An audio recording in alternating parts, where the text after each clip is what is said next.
Bismillahirrahmanirrahim. Alhamdulillah Rabbil Alameen. Wassalatu wassalamu ala Rasulillah amma ba'd. Brothers and sisters, Assalamu alaikum wa rahmatullahi wa barakatuh. Welcome to virtual Masjid Al-Farooq. Sorry we're late today. We're just, two of us are having some technical difficulties. So inshallah, hope it will go okay. Brothers and sisters, we have Sheikh Malik Clare with us once again. For another lecture. He will be speaking on the topic is entitled Ramadan Springboard. So just before I leave, or turn it over to Sheikh, sorry. Once again, Sheikh has accepted Islam in 1996. He was born without sight, so he accepted Islam under those circumstances. Alhamdulillah, he studied Islam under those circumstances and traveled the world to learn Islam, and now travels the world to lecture and teach about Islam and give dawah, alhamdulillah. So I'll turn it over now to Sheikh Malik Clare to speak about Ramadan Springboard. Jazakumullah khair. Assalamu alaikum. MashaAllah. Jazakallahu khairan wa alaikum salam wa rahmatullahi wa barakatuh. Inna alhamdulillah nahmaduhu wa nasta'inuhu wa nastaghfiruh. Wa na'udhu billahi min shururi anfusina wa min sayyiati a'malina. Man yahdihillahu fala mudilla lahu. ومن يضلل فلا هادي له واشهد ان لا اله الا الله وحده لا شريك له اشهد ان محمدا عبده ورسوله صلوات الله وسلامه عليه قال الله تعالى في القران العظيم بعد اعوذ بالله من الشيطان الرجيم يا ايها الذين امنوا اتقوا الله حق تقاته ولا تموتن الا وانتم مسلمون وقال تعالى ايضا يا ايها الناس اتقوا ربكم الذي خلقكم من نفس واحده وخلق منها زوجها وبث منهما رجالا كثيرا ونساء واتقوا الله الذي تساءلون به والأرحام إن الله كان عليكم رقيبا يا أيها الذين آمنوا اتقوا الله وقولوا قولا سديدا يصلح لكم أعمالكم ويغفر لكم ذنوبكم ومن يطع الله ورسوله فقد فاز فوزا عظيما أما بعد فإن أصدق الحديث كتاب الله وخير الهدي هدي محمد صلى الله عليه وسلم وشر الأمور محدثاتها وكل محدثة بدعة وكل بدعة ضلالة وكل ضلالة في النار. We start as always and as usual by praising Allah subhanahu wa ta'ala. We praise Him, we seek His forgiveness, and we seek His assistance. We seek refuge with Allah from the evil that might reside within our own selves and from the bad consequences of our own deeds. Whomsoever Allah has guided, there is no one who could lead that person astray. And whomsoever has chosen misguidance, no one can lead them after Allah has abandoned them. We bear witness that there is nothing worthy of worship besides Allah. He is one, unique in His oneness, complete in His perfection, and incomparable to His creation. We further bear witness that Muhammad sallallahu alayhi wasallam is His last and final messenger. I wanted to call this a Ramadan springboard because this is kind of the part at the end of Ramadan where people are sad to see Ramadan go, but they're elated because Eid is coming in a few days, quite literally. If not Saturday, then Sunday for sure, inshallah ta'ala. And I want it, because it is Ramadan and it is the end of it, I wanted to just kind of reinforce something with you, inshallah, in the next few minutes that we have together. I love that Muslims at the end of Ramadan have a sense of accomplishment, and I think that, mashallah, you should be very proud in regard, not arrogant proud, not in that regard, because only Allah knows if what we're doing is acceptable or accepted by Him or not, but proud in the sense that you've managed to, during all of this craziness, COVID-19 and whatever other stuff that's going on in relation to that, you've managed to fast for the entirety of the month, or for my sisters, for the most of the month, inshallah. You've managed to do that, and you've managed to do these things in very trying times, and I think that that's very, very good, mashallah, and may Allah accept it all from you. You should feel good about that. You should feel good that you've managed to do that by the permission and mercy of Allah subhanahu wa ta'ala, because not a lot of people can say that. There's a lot of people that don't know about Islam, and they don't really know the joy that you have right now, and they don't know what that feels like. And then there are some people that don't really want to know. And I guess my job has been to sort those two groups of people out to a certain degree, and may Allah guide us all. So I wanted to just remind you of a few ayat in this short time, and I love them. They're from Surah As-Saff, and I've quoted them quite often, and I would like to quote them with you now, because some people might wonder, well, what's next? What comes now? What comes after this? What's the next step forward? Do we just go back to business as usual again and just like start breaking all the rules so until hoping that we last another Ramadan? Or do we use this Ramadan and realize our own talents because of it? Realize that Allah has blessed us with so much potential, irrespective of where we are. Because honestly, fasting is not an easy thing. It's not an easy thing to do. Praying like that isn't always easy. All these different things are not always easy for some people. So what do? Do we take this Ramadan as a springboard, or do we just take it as just something to just pass the time away, and then Shawwal comes and it's back to the whatever we were doing before? Well, I wanted to remind you of some ayats from Allah subhanahu wa ta'ala, where Allah has said to us after we say, A'udhu billahi minash shaytanir rajim. Ya ayyuhalladhina amanu. Allahumma ja'alna min alladhina amanu. May Allah make us from those who believe. Ya ayyuhalladhina amanu. هل أدلكم على تجارة تنجيكم من عذاب أليم. Allah is saying to us directly, shouldn't I show you a trade that will save you from a severe punishment? And may Allah, Allahumma ajirna min al-nar, Allahumma ajirna min al-adhab ya Rabb. So this is the perfect time to kind of begin that and to refresh that again, where Allah says, تُؤْمِنُونَ بِاللَّهِ وَرَسُولِهِ. So you believe in Allah and His Messenger, sallallahu alaihi wasallam. Because of that, this is why you do what you do. This is why we're doing these things. This is why we fast in the month of Ramadan, and this is why we pray our salah 5 times a day, and this is why we give in sadaqah and zakatul mal and so on, zakatul fitr. This is why we do all these things, because we believe in Allah and His Messenger. Allah has ordered us to do it, and He sent His Messenger sallallahu alaihi wasallam to show us how to do it. So the two are linked in that way. We always say that, وَمَن يُطِعِ اللَّهَ وَرَسُولَهُ فَقَدْ فَازَ فَوْزًا عَظِيمًا. Whomsoever has obeyed Allah and His Messenger has achieved the highest success that one could possibly hope to achieve. So in this month of Ramadan, Allah is showing you your potential, and He's telling you, shouldn't I show you something, a business deal or a trade that will save you from a severe punishment? And may Allah save us all. All we have to do are 3 things. The first 2, you've already done them already. You're doing them, inshallah. The first, to believe in Allah and His Messenger, you've already done that.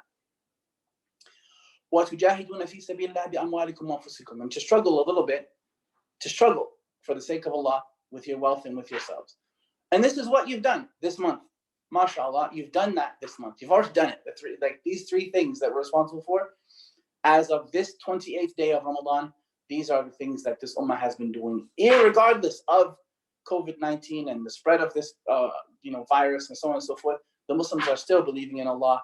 They're still believing in His Messenger sallallahu alaihi wasallam.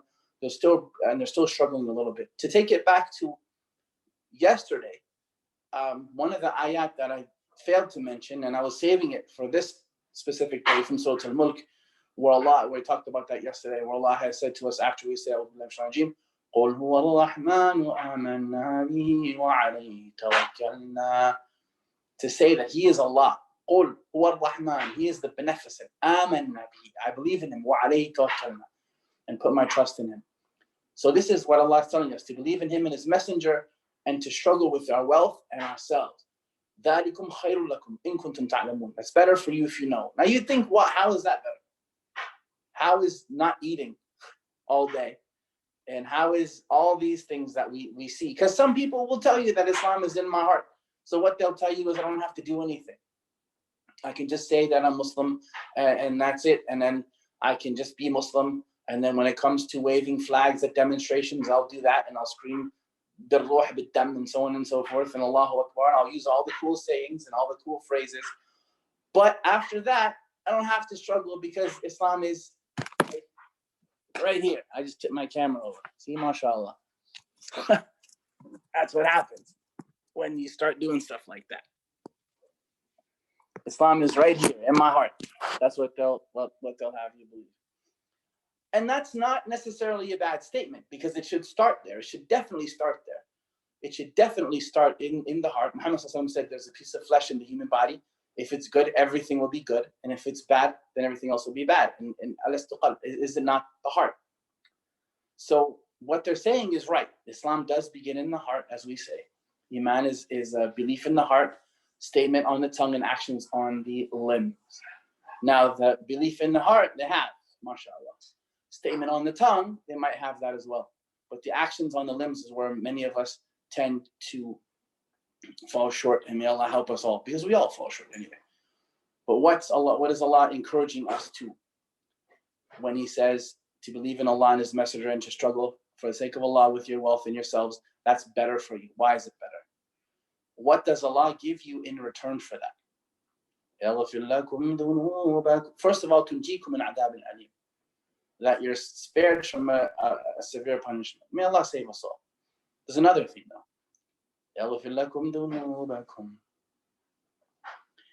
I want you to think a little bit on mistakes that you've made over the years. Now, if I didn't make any mistakes, that's mistake number one, right there, is to deny you've ever made a mistake. That's a mistake right there. So look at that and ask yourself, do I need forgiveness for these dunub of mine? You know, the believer, he sees or she sees his or her sins as a mountain that they are sitting under. And they're looking at this mountain and they're seeing this, and it's like it's bothering them. It's really bothering them. But the hypocrite, he sees or she sees their sins as just like annoying mosquitoes. You know, when it's warm outside in the summertime and the flies kind of buzz around your head a little bit, especially if you wear perfume, brothers. If you're outside and I remember I used to wear perfume in Africa and South America, and I would wonder, why are these flies targeting me? And one brother goes, because you smell like a flower. And that's, of course, that's where they go and lay eggs and whatnot. That's where they do their business. So that's how the hypocrite sees his sins, like these annoying little bugs that just have to get away, you know? So Allah says, يَغْفِرْ لَكُمْ ذُنُوبَكُمْ. Allah will forgive you of your sins. And if you need that, then struggle is necessary. And there's beauty in the struggle. There really is beauty in it. Alhamdulillah.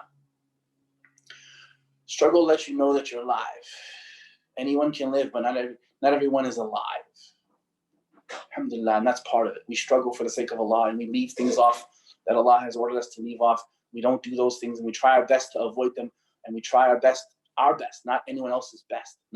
You're not doing my best, and I'm not doing your best. You're doing your own, and I'm doing my own, inshallah. And Allah said, Allah will forgive you of your sins. And enter you into jannatin, gardens. Not one garden. Jannatin, gardens, plural. Many different ones. And Allah doesn't tell us how many. And with Allah, you know, when you're going into these places, inshallah, and Allah, hopefully, if you don't see me in Jannah, ask for me, inshallah ta'ala. If you go there, when you go there, and you see all the beautiful things of it, and know that one of the things in Jannah is something that we look for here. We look for safety and security here. And yes, inshallah, you do have that to a certain degree. But one of the things we look for here is permanence. And that you can't have here. Permanence is something you cannot have here. This place is extremely temporal. And if you don't believe me, then check the 1 million people that died from this thing since January. Most of them thought, you know, January is the beginning of a new year. No one ever thought that there'd be this virus running rampant on the planet throughout this year. No one ever thought that. You know, when you start the beginning of this year, or let's even take it from the end of last Ramadan, people were making plans probably to, you know, they're going to have Qiyam al-Layl in the masjid, they're going to have Taraweeh in the masjid, Eid. It's going to be great. We took it for granted. Now we don't have it. This world is not something that is permanent at all. It can change just like that. No problems, no notices, no nothing. So one of the things that we tend to look for in this earth can only be found in Jannah. And that's complete security and complete safety. Another thing that we look for in this earth that can only be found in Jannah is happiness. We try and go to great lengths to be happy here. Happy, people tell you, well, okay, if you earn a lot of money, then you'll be happy. So you go ahead and earn $20 million and realize that doesn't really make you happy. Yes, it can certainly make being upset more fun, but it doesn't make you happy, not necessarily. So then you go buy things, you go buy cars, and you go buy houses, and you go buy artwork, and you go buy jewelry, and you realize that someone might have nicer artwork and nicer houses and nicer cars and nicer jewelry than you. So you go ahead and buy their jewelry from them. And then they take their money, go buy nicer stuff again. So you're always competing with people, you're competing with people that you don't even like for things that you don't even need. For happiness, that's really unattainable here. Now, can you have a certain amount of it? Sure, you can have contentment here. You can have a certain amount of happiness here. I'm not saying you should be miserable, but understand that real happiness can't be found here. It can only be found in Jannah, and that is where the struggle comes in a little bit. Underneath which rivers flow. And understand too, masakin at-tayyiba fi jannatu adn. Allah will give you dwelling places in these jannat, in these gardens. Dwelling places. When you first get a house, apartment, condo, whatever that is, and you first get that tent, if that's what you have, mashallah. If you want your best decorations and your best, your best efforts to be towards that house. And you do all these different things, and you build it the way you like it, and then you change it again, and you build it the way you like it again, and you remodel it, and you add things to it. Alhamdulillah Rabbil Alameen. Jannah, you're going to have dwelling places too, inshallah. And those dwelling places are going to be better than you could ever imagine in terms of their beauty. One narration says that one of the houses or one of the tents in Jannah will be like a pearl, like a hollowed out pearl, like an actual jewel or a gem that you can get in and live in. A jewel. Imagine living in a pearl. Like that kind of beats wood and stucco, doesn't it? Right? Cement. You live in a pearl. What do you live in, brother? I live in a trailer. What do you live in? I live in a pearl. Right? It sounds very, very better. Like very, very better. A lot better. MashaAllah. So this Ramadan Springboard, just remember that these are the goals and these are the prizes that you want to think about and learn about.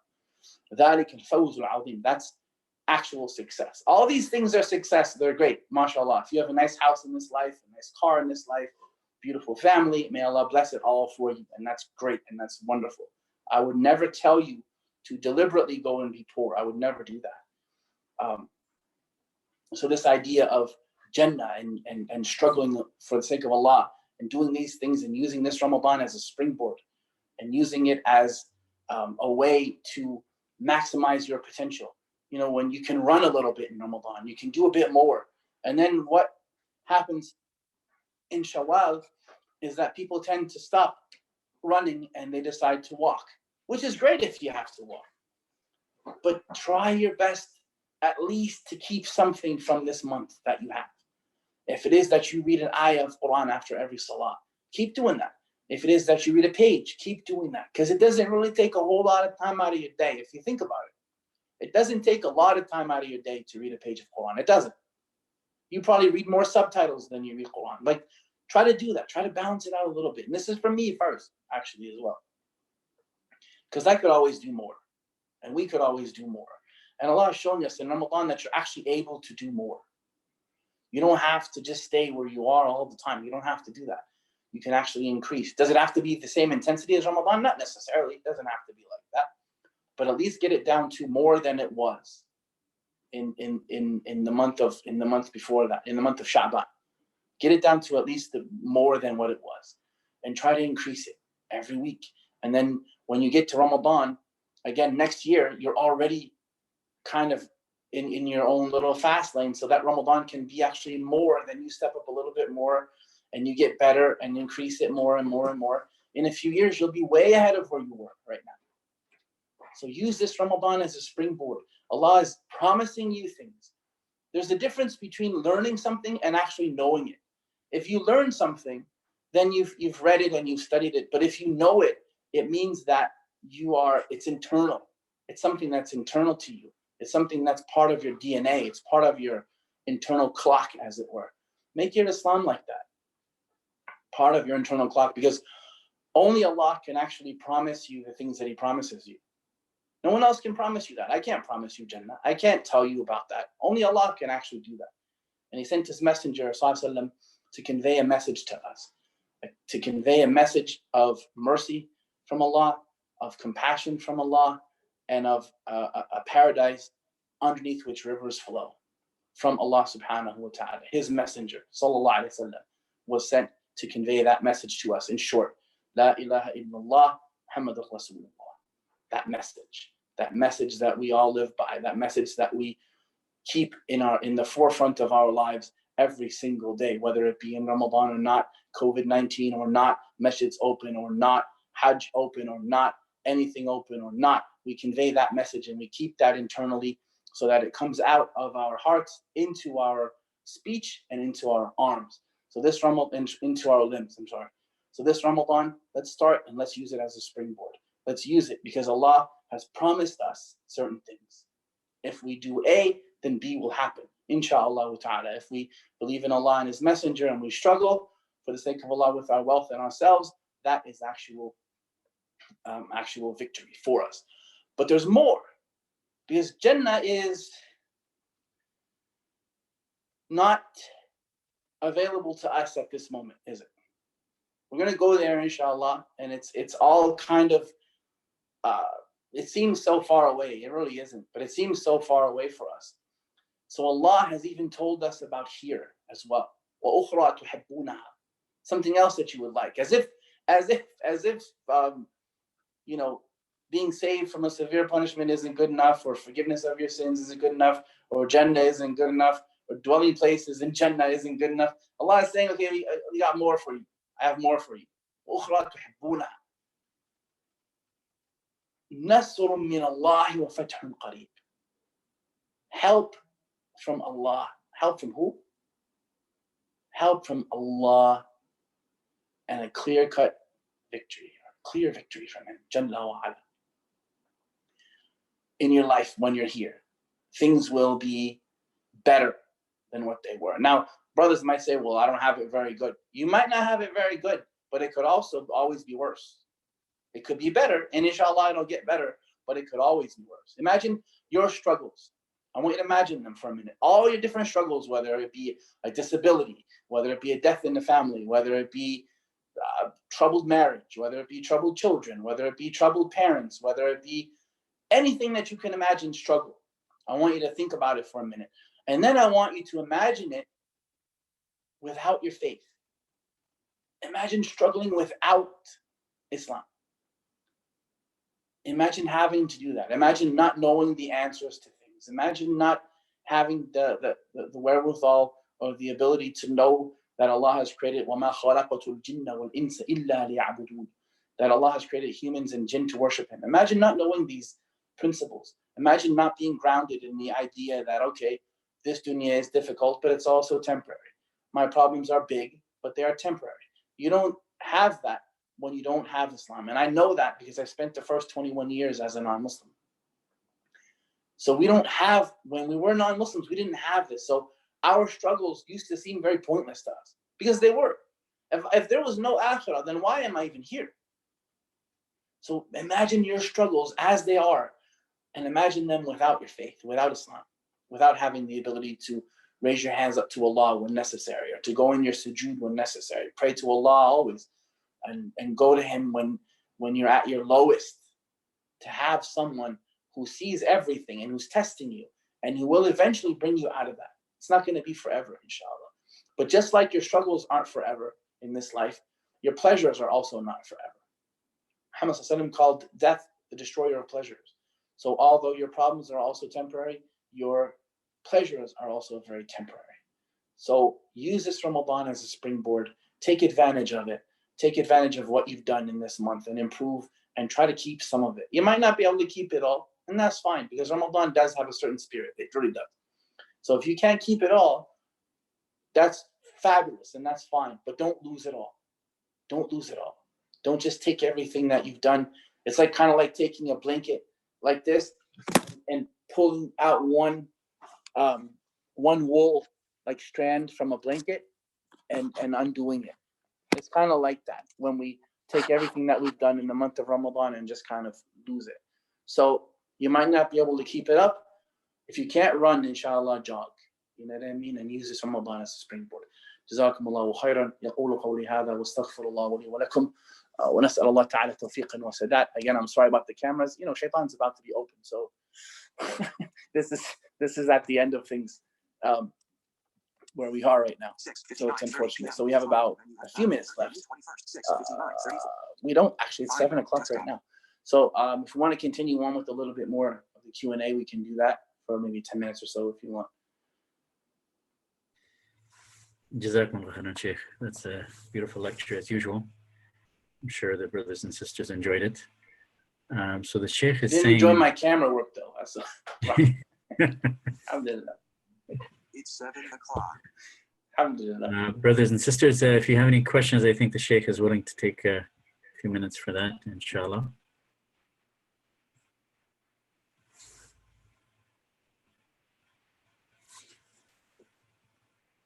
My speech is on too, so I'll be able to hear me this time.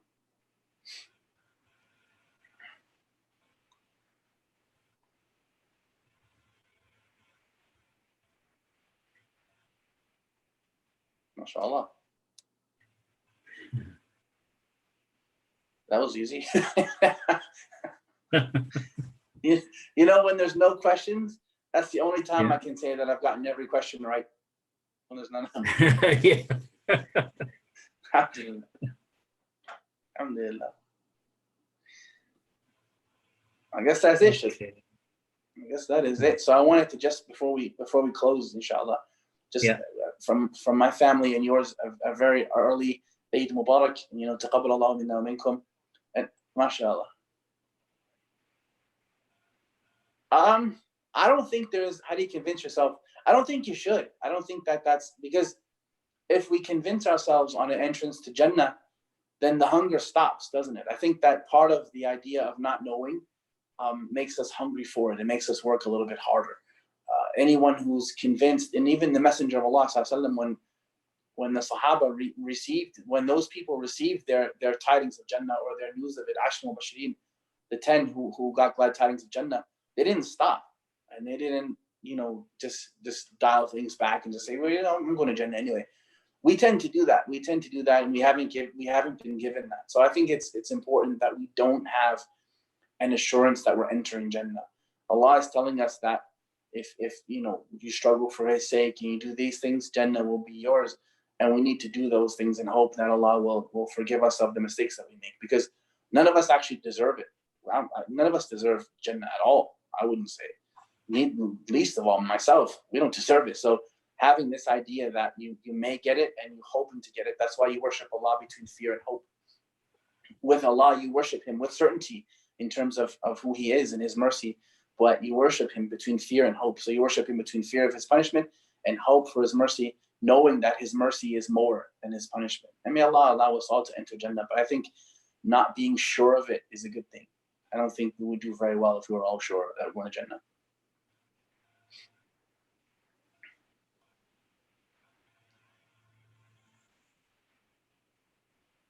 Any other questions, brothers, sisters? Allah ta'ala wa iyyak.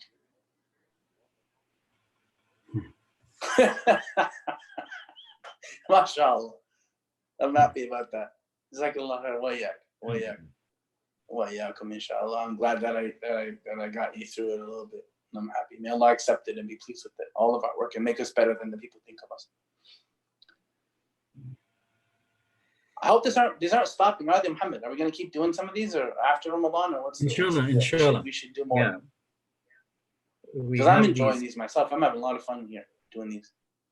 We normally had a lecture program once a month, usually. So we'll continue. Try to do it more often because of the circumstances. Inshallah. So, yes. Inshallah. What's fun about these is I get to get dressed up in my house and not have to leave. I get to get dressed up in nice tracksuits and thobes and just kind of stay in the house. And I'll take Ubers nowhere, ride buses nowhere, airplanes nowhere. So alhamdulillah, it's good. I'm happy. happy to be doing these from home. I'm not happy that the masjids are closed, but I'm just happy that I don't have to travel as much. If that makes sense. I hope it does. Yes, there's a brother raising the hand. Brother Zafar, if you want to enter your question or comment in the chat. MashaAllah, Akbar Sheikh is always here. Allah barik, Allah yatik al-afiyah. I think every lecture Akbar Sheikh has been here. Jazakallah khair, Allah yatik al-afiyah. All the brothers and sisters, they're very Hey, regular. MashaAllah. No, MashaAllah, it's good. Because you start to recognize names now, right? After you've been doing this for a little while, you recognize certain people's names. There he is again. MashaAllah. Allah barik. Allah yatik al-afiyah. Okay, brothers and sisters. So, Sheikh, on behalf of the masjid and all of us, may Allah subhanahu wa ta'ala, bless you and your family. We're all getting hungry. Zafar, Jazakallah khair. My wife is all I can smell right now in my house is chili. My wife is making chili. And my wife is cooking a lot. So it's like I'm sitting here and my stomach is rumbling too. So it wasn't a mistake. I got what you're saying. I related to it. Jazakallah khair. MashaAllah. Because I'm helping you get through it by speaking, and you're helping me through it by letting me speak. Yeah, that's right. Alhamdulillah. So, Sheikh, Jazakumullah khairan for being with us for this entire month of Ramadan. Alhamdulillah, that was really great, and we appreciate it very much. Very early Eid Mubarak from my family to yours, well. inshallah. Inshallah. And so, inshallah, we hope to meet again, if not at the masjid, then on Zoom, inshallah. Inshallah. And hope to have you back again soon. So, Jazakumullah khairan for making it a very nice Ramadan experience for us once again. Appreciate it very much. Jazakumullah khairan. And brothers and sisters, Jazakumullah khairan to each and every one of you for joining us and for your time and attention. We still have one more session tomorrow, inshallah, with Sheikh Abu Shahada. So please join us at 7:30 tomorrow for the final session. My brother. And inshallah. So as the Sheikh is saying, we will inshallah try our best to continue these and have them and other guest speakers as well. So may Allah subhanahu wa ta'ala accept all our fasting and our ibadat and give you all a blessed iftar. Jazakum khairan. Assalamu alaikum wa rahmatullahi wa barakatuh. Wa alaikum salam wa rahmatullahi wa barakatuh.